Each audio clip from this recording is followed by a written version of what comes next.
Good morning students. आज मैं आपकी सोशल साइंस की टीचर आज आपको आपकी ज्योग्राफी की बुक संसाधन एवं विकास के फर्स्ट चैप्टर संसाधन की वर्कशीट नंबर 5 करवा रही हूँ। हमने पीछे 4 वर्कशीट कर चुके हैं हम संसाधन की ही।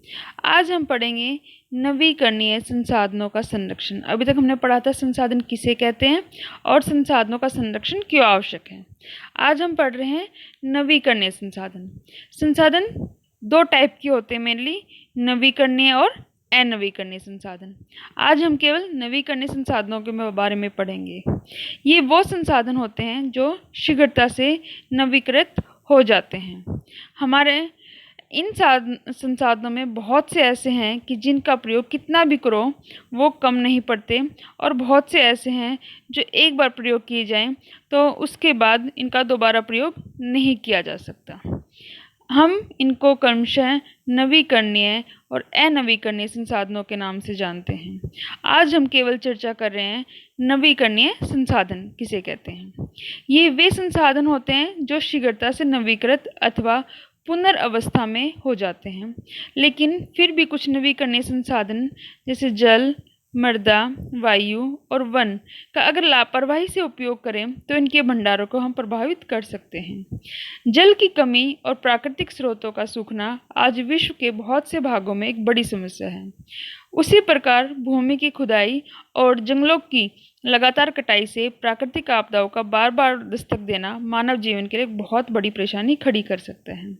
आप देख सकते हैं कि जल पानी को जब हम यूज़ करते हैं, मान लीजिए हमने सब्जी धो ली या फिर हमने फल फ्रूट्स धो लिए, तो उसके बाद वो पानी ख़त्म तो नहीं होता। हम उस पानी को यूज़ कर सकते हैं पेड़ पौधों में डालने के लिए या फिर अपने कूलर में डालने के लिए।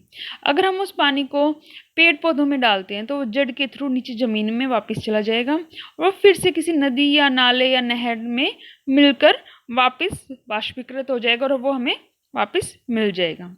लेकिन ये अगर हम बात करते हैं सिर्फ पीने योग्य पानी की, जल की, तो उसमें क्या होगा, उसमें वो पानी हमारे लिए बहुत कम है। अगर हम उसको वेस्ट कर देंगे, उसको पॉल्यूटेड कर देंगे, प्रदूषित करते रहेंगे, तो वो पानी हमें दोबारा रीयूज़ में नहीं आ पाएगा।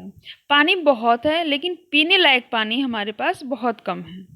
ठीक है, तो आइए पता लगाएं, अगर धरती पर पीने योग्य जल कम होता गया तो क्या होगा।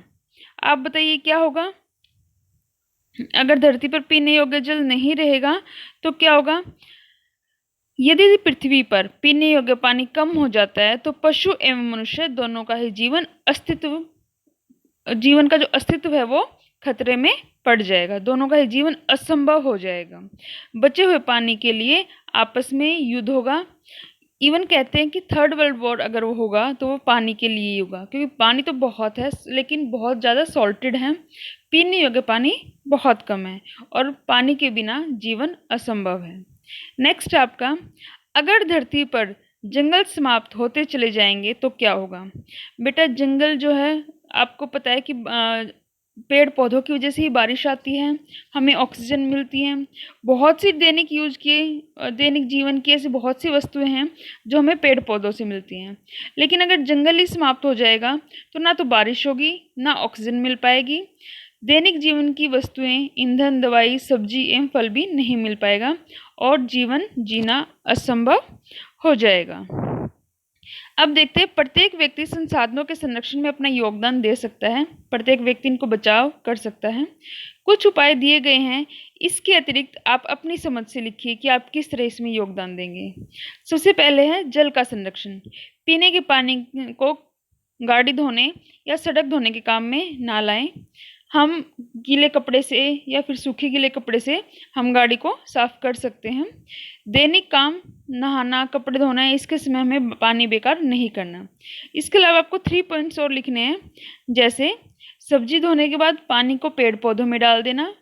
आरओ में जो पानी बच जाता है नीचे, हम उसको इकट्ठा कर सकते हैं और इसको हम दोबारा यूज़ में ला सकते हैं।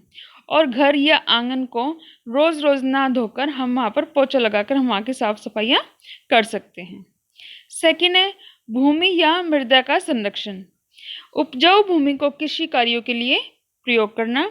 बंजर या कम उपजाऊ भूमि का प्रयोग मकान बनाने व उद्योग स्थापित करने में प्रयोग करके हम मृदा का संरक्षण कर सकते हैं। इसके साथ साथ हम अपनी भूमि को गंदा होने से बचा सकते हैं। प्लास्टिक के कूड़े को हम अलग से डालें। कहते हैं ना कि गीला कूड़ा अलग रखो, सूखा कूड़ा अलग रखो। इसी तरह से जो प्लास्टिक का कूड़ा है उसे अलग रखना चाहिए ताकि वो वातावरण को गंदा ना कर पाए, भूमि को गंदा ना कर पाए। कूड़ा कूड़ेदान में ही डालें, इधर उधर ना फेंकें। और हमें अधिक से अधिक वे वस्तुएं प्रयोग में लानी चाहिए जो रिसाइकिल हो सकती हैं, जिनका दोबारा से प्रयोग किया जा सकता है। वायु का संरक्षण।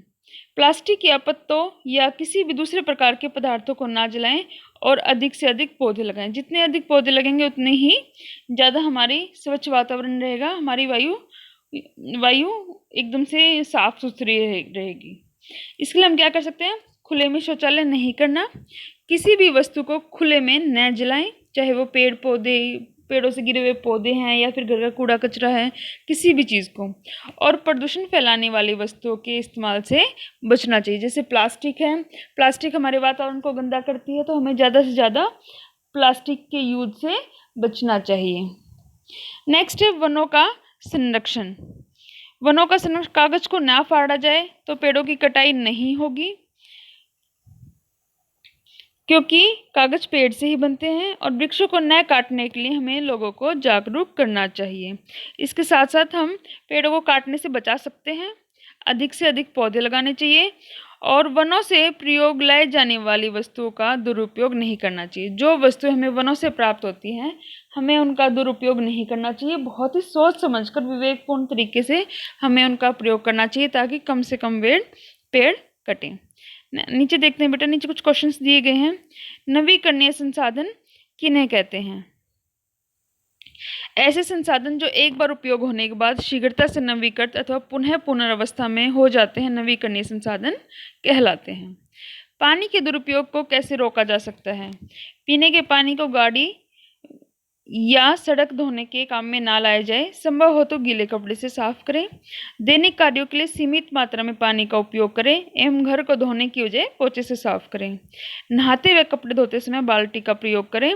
खुला पानी चलाकर ना तो नहाएं और ना ही कपड़े धोए, जैसे पाइप से कर लेते हैं बहुत से लोग।